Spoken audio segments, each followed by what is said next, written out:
शांति। आज 10 जून 2023 के साकार मधुर महावाक्य हैं। मीठे बच्चे, अशरीरी बनने के ड्रिल नंबर 1 ड्रिल है। इससे वायुमंडल में सन्नाटा छा जाता है। वह आपका डायरेक्शन है कि इसे ड्रिल का अभ्यास करो। प्रश्न है आज की मुरली का कि दुनिया के अनेक विघ्नों के बीच में रहते हुए एक रस और खुशी में कौन रह सकते हैं। क्या प्रश्न है आज का कि दुनिया के अनेक विघ्नों के बीच में भी रहते हुए एक रस और खुशी में कौन रह सकते हैं। उत्तर है इसका कि जो किसी भी विघ्न की परवाह नहीं करते। तुम्हारे दुश्मन तो अनेक हैं, विघ्न डालेंगे, कलंक लगाएंगे, गाली देंगे, लेकिन याद रहे कि कलंक लगने से ही तुम कलंगीधर बनते हो। कहते हैं श्री कृष्ण ने चौथ का चंद्रमा देखा, इसलिए उस पर कलंक लगे, लेकिन अभी तुम बच्चों पर बहुत कलंक लगते हैं। अंत में तुम कहेंगे, हे भारतवासियों, देखो तुमने बहुत कलंक लगाए और हम अभी कलंगीधर बनते हैं। ओम शांति। बच्चों प्रति शिव बाबा का फरमान है। शिव बाबा कहते हैं कि मैं ड्रिल टीचर हूँ ना। कहते हैं अशरीरी भव, बच्चे स्वधर्म में टिक जाओ, मनमना भव, मामेकम याद करो। यह तो जानते हो अब धर्म की ग्लानि है। गीता में है यदा यदा हि धर्मस्य। यह श्लोक जन्म जन्मांतर हम गाते आए हैं। जब से भक्ति मार्ग शुरू हुआ गीता का पाठ करते आए हैं, शिव बाबा की पूजा करते आए हैं। वही शिव बाबा आप कहते हैं मामेकम याद करो। तुम पर फिर से माया का परछाया पड़ जाता है। अब मैं आया हूँ माया पर जीत पहनाने के लिए, इसलिए मनमना भव, क्योंकि तुमको वापस जाना है मेरे परम धाम में। अगर श्री कृष्ण होता तो कहते मध्यहाजी भव, श्री कृष्ण को कृष्णपुरी में याद करो। ज्ञान का दाता कोई कृष्ण नहीं है, वह तो शिव है। शिव की ही पूजा होती है, उनको परमात्मा कहा जाता है। तो हम आत्माओं को वहाँ जाना है, इसलिए बाबा ड्रिल सिखलाते हैं। यह है नंबर 1 ड्रिल, मनमना भव, अशरीरी भव। तुम सब ब्राह्मण उनको याद करेंगे। अगर कोई शूद्र यहाँ और कोई ख्यालात में बैठा होगा तो वायुमंडल को खराब कर देगा। उस एक को जब सभी याद करेंगे तो सन्नाटा छा जाएगा। जैसे कोई मरता है तो सन्नाटा हो जाता है, आत्मा के अशरीरी होने का प्रभाव पड़ता है। तो अब बाबा कहते कि तुम सब आत्माओं को वापस ले जाऊंगा। काल तो एक आत्मा को ले जाता है। मैं तो कालों का काल हूँ, मैं सबको लेने आया हूँ और मैं आता हूँ साधारण ब्रह्मतन में। मैं मनुष्य सृष्टि का बीज रूप चैतन्य हूँ।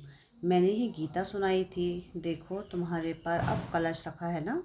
श्री कृष्ण की गोपियों को भी कलश दिखाते हैं। कहते हैं श्री कृष्ण ने मटकी तोड़ी। अब वह मटकी काहे की? तुम्हारे सिर पर जो विकारों की मटकी है उनको तोड़ते हैं और ज्ञान अमृत का कलश देते हैं।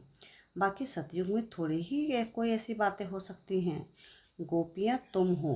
गोपी वल्लभ की गोपियों पर जो जहर का कलश था वह फोड़ ज्ञान अमृत का कलश रखते हैं।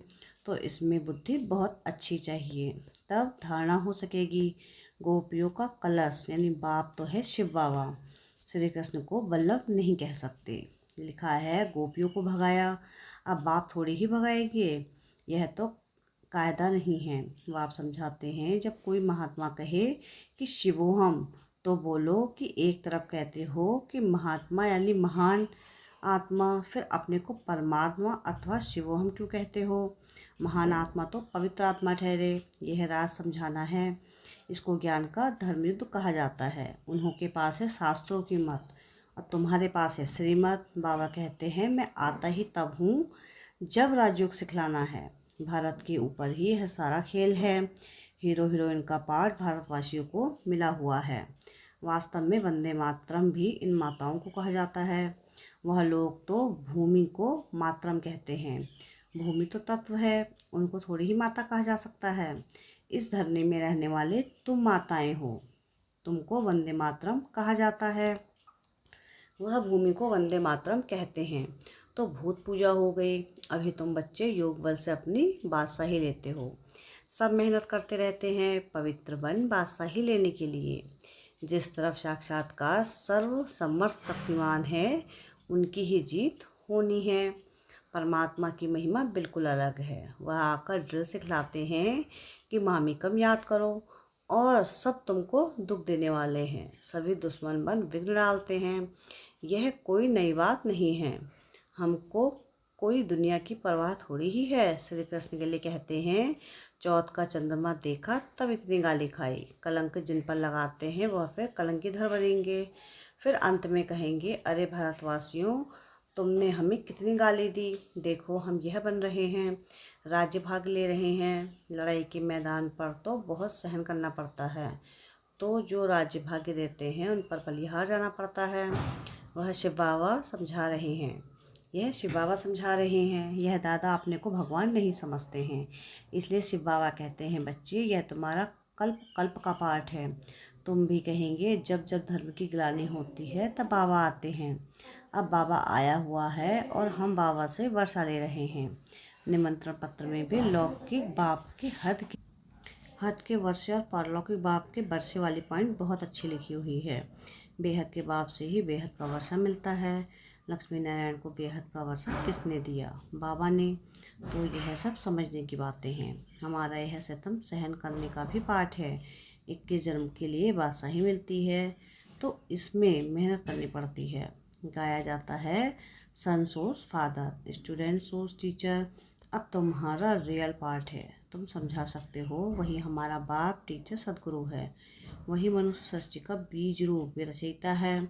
सब जीवात्माओं का बाप है। उनको सर्वव्यापी कैसे कहेंगे?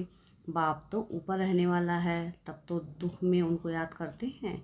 अब आते तब हैं जब धर्म की ग्लानि होती है। बाबा कहते हैं, हमारी जन्मभूमि भारत के रहवासी जब दुखी होते हैं तब मुझे आना पड़ता है। परमात्मा की जन्मभूमि भारत है।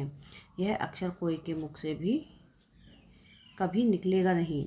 अगर सब परमात्मा हो तो सबकी जन्मभूमि भारत होगी। बाबा कहते हैं कि सभी प्रीसेप्टर्स को भी मैं मुक्तिधाम ले जाता हूँ। जब उनको यह मालूम पड़े कि हमको मुक्ति देने वाला बाबा है, वह भारत में जन्म लेते हैं, तो भारत बहुत बड़ा भारी तीर्थ बन जाए। समझो, सभी को मालूम पड़े, परंतु आ कैसे सके? सभी तो भारत में आ ना सके। इतना तो अन्न नहीं है भारत में। यह सुनकर बहुत बहुत खुश होंगे कि ओहो, हमारा बाबा जो इन गुरुओं आदि को भी मुक्ति देते हैं, उनका जन्म भारत में होता है। पहचानेंगे तो नॉलेज से ना, और क्या देखेंगे? ब्राह्मण में जब किसकी सोल आती है तो उनके भी बोलने से पहचानते हैं ना। बिगर बोलने पहचान कैसे हो सकती है?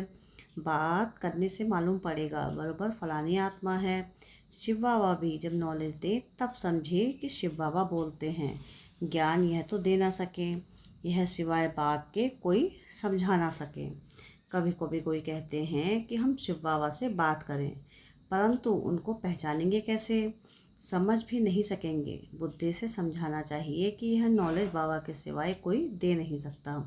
देखो कहाँ कहाँ बच्चियाँ बिगड़ देखे तड़प रही हैं शिव बाबा से मिलने। जरूर उनकी ताकत है जो खींचती है, कशिश होती है, तो उन्हों को सफ़ेद पोश का साक्षात्कार कराते हैं। इसलिए बाबा हमारी ड्रेस पहनने नहीं देते हैं, हमारी ड्रेस बदलने नहीं देते हैं। तो उनकी नॉलेज से मालूम पड़ता है। बहुतों को भिन्न भिन्न प्रकार के साक्षात्कार भी होते हैं, परंतु उनसे क्या फ़ायदा? तुम्हारा नाम नॉलेज से है, यह नॉलेज कोई दे ना सके। तो यह सारा गुप्त पाठ हुआ। कहते हैं, मैं आत्मा का रूप धारण कर इसमें प्रवेश हो जाता हूँ। तो यह नॉलेज इतनी बाबा ही देते हैं। हम थोड़े ही जानते थे कि बाबा देखो कितनी कमाल करते हैं। कहते हैं, मुझे अपना वारिस बनाओ, मैं तुम्हारी सेवा करूँगा, जो तुम्हारा बच्चा भी कभी नहीं कर सकेगा। मैं तुमको 21 जन्म के लिए राजभाग्य दूंगा। फिर भी अगर वारिस ना बनाए तो तकदीर कहा जाता। तुम बच्चियाँ जानती हो कि हम शिव बाबा से वर्षा लेने के लिए आए हैं। शिव बाबा को यहाँ वैकुंठ को तुम सिवाय दिव्य दृष्टि के देख ना सको। ज्ञान तो बिल्कुल क्लियर मिल रहा है ना। हमको बाबा राजयोग सिखलाते हैं। ऊँचते ऊँच वर्षा है, वैकुंठ की बादशाही सो भी पढ़ाई से मिलती है। कोई भी राजयोग सिखला ना सके। हम नर से नारायण बनते हैं, यह राजयोग सिखलाते ही अंत में है।